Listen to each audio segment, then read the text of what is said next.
Metaphysical foundations, reality, self, and existence. The clash between Nietzsche and Buddha extends to fundamental questions about reality's nature. Their divergent metaphysics determine everything else in their philosophies. The Buddha developed a sophisticated metaphysical system centered on dependent origination. Nietzsche rejected traditional metaphysics while offering his own vision of reality as will to power. Buddhist metaphysics divides phenomena into conditioned and unconditioned realms. Everything in ordinary experience belongs to the conditioned realm of samsara.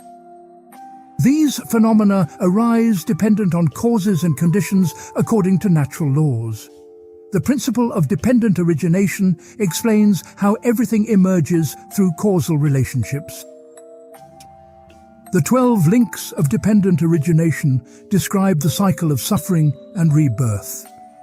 Ignorance conditions, mental formations, consciousness, name and form, 6 sense bases, contact, feeling, craving, clinging, becoming, birth, and finally aging and death. Each link arises dependent on the previous link in a continuous causal chain. Understanding this chain reveals how suffering originates and how it can cease. This metaphysics denies any first cause or ultimate origin point. Asking what existed before dependent origination represents a category error. Causation itself is simply how phenomena manifest. There is no need for an external creator. The chain has no beginning in time, though individuals can escape it through enlightenment. Dependent origination implies that nothing possesses independent existence or inherent nature. All phenomena are empty of svabhava, meaning intrinsic essence or self-nature. This emptiness doctrine, elaborated extensively in Mahayana philosophy, extends beyond personal selflessness to all phenomena. Even dharmas, the basic constituents of experience, lack independent existence. The Madhyamaka school, founded by Nagarjuna, developed this emptiness doctrine most rigorously. Nagarjuna demonstrated through logical analysis that all concepts dissolve under scrutiny. Whatever exists only conventionally through linguistic and conceptual designation. Ultimate reality transcends all conceptual elaboration and cannot be captured in thought. Nietzsche would have appreciated this anti-foundational thrust while rejecting its ultimate goal. He too argued against the possibility of grasping reality as it truly is. All knowledge involves interpretation shaped by human needs and perspectives. There are no facts, only interpretations, as he famously declared. His epistemological skepticism emerged from his reading of Kant and Schopenhauer. Kant had argued that we only know phenomena as they appear, never things in themselves. Nietzsche radicalized this by rejecting even the concept of things in themselves. If we can never know something, why posit its existence at all? This led Nietzsche to a form of perspectivism. All views are perspectives from particular standpoints.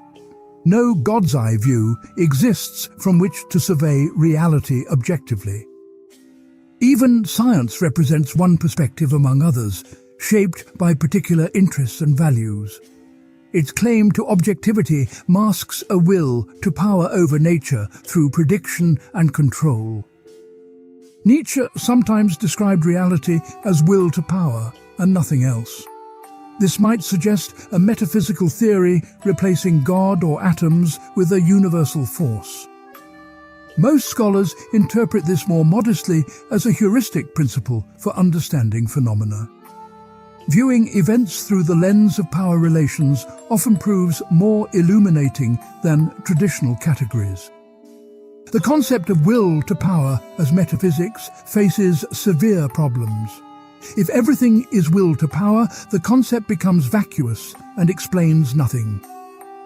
Nietzsche himself remained ambiguous about whether he intended a genuine cosmological theory.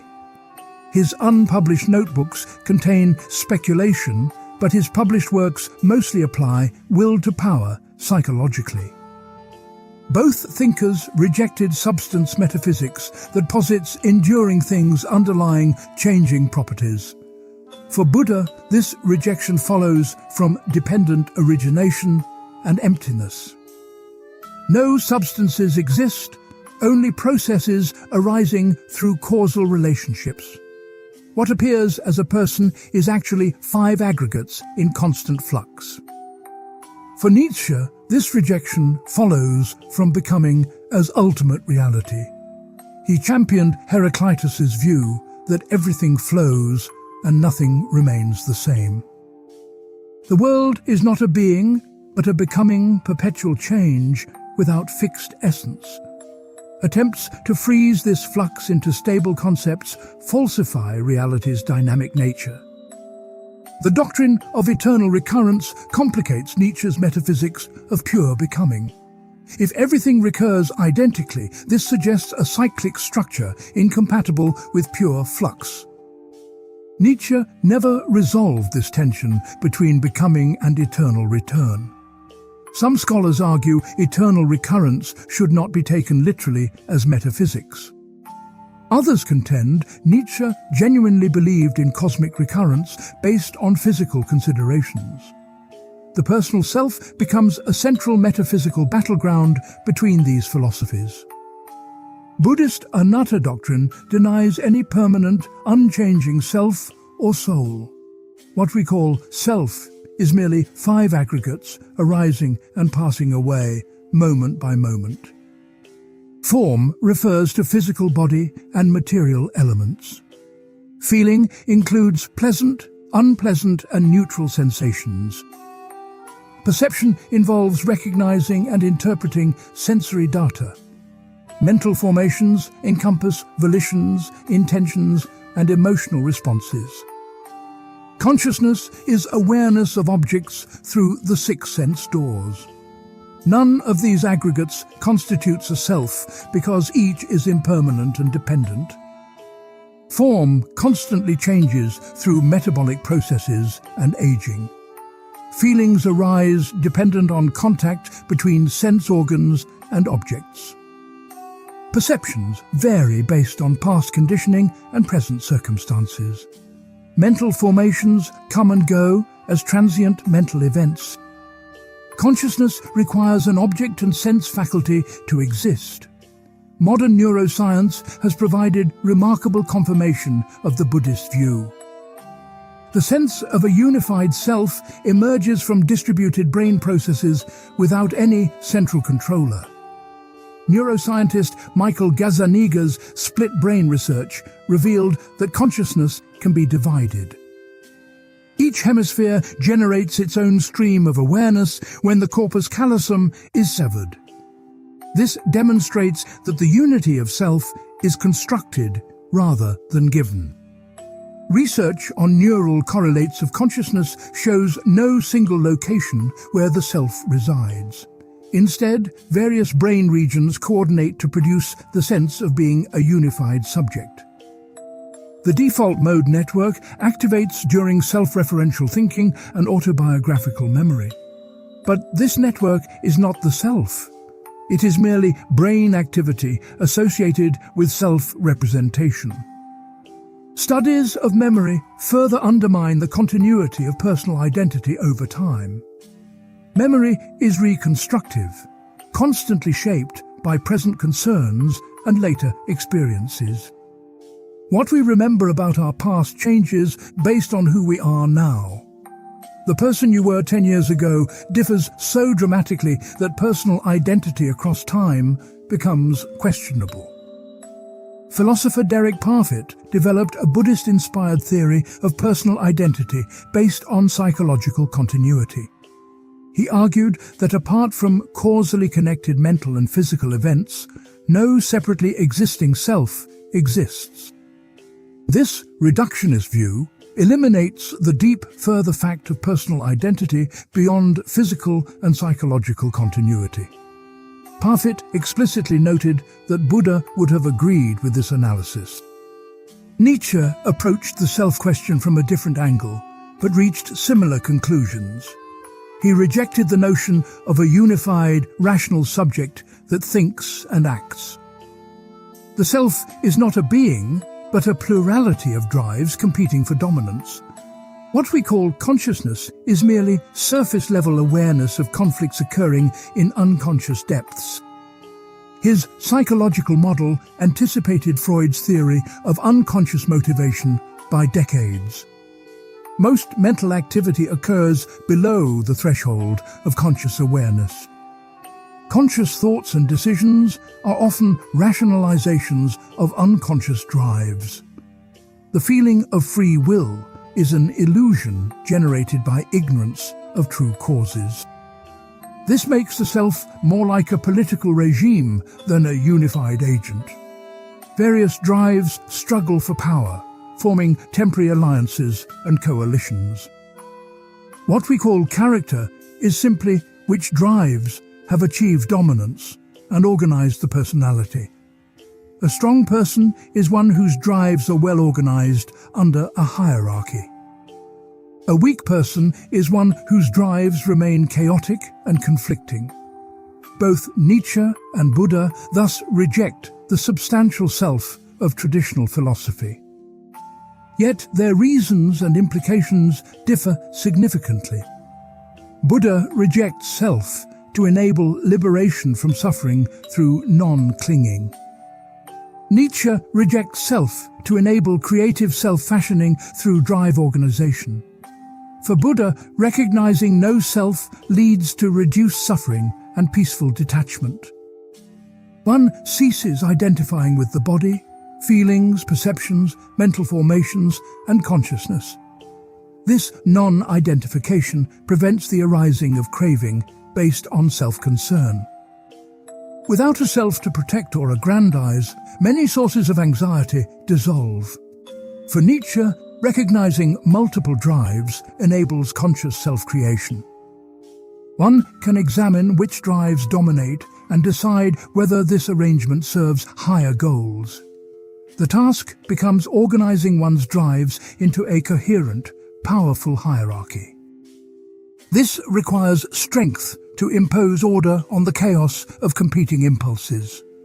The metaphysical status of consciousness itself divides these thinkers.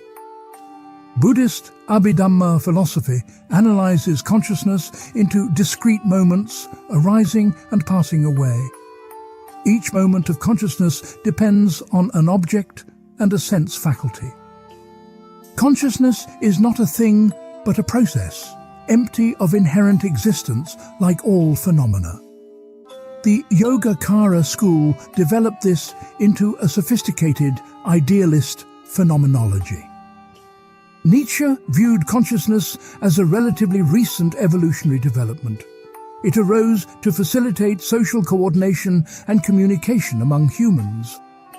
Most of what we do requires no consciousness. We act from unconscious habit and instinct. Consciousness falsifies reality by simplifying and categorizing what is actually complex and fluid. Both views challenge the Cartesian tradition that makes consciousness foundational and indubitable. Neither accepts that thinking proves a thinking substance exists. Consciousness is not a substance, but an activity, and a relatively superficial one at that. The relationship between appearance and reality takes different forms in each philosophy.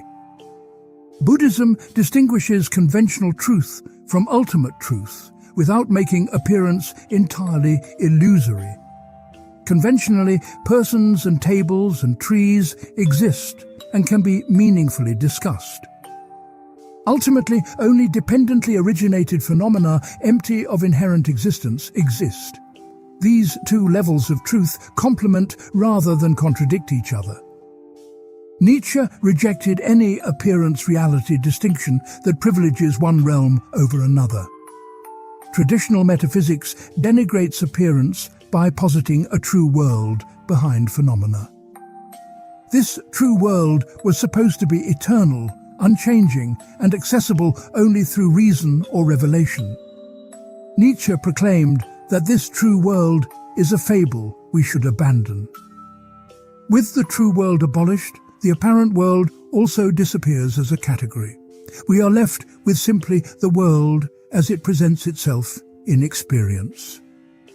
This world is the only world, neither appearance nor reality, but simply what is. All interpretations are equally valid or invalid, since no true version exists for comparison. These metaphysical positions have ethical implications we will explore in subsequent sections. For now, recognize that their views of reality, self, and existence shape everything else.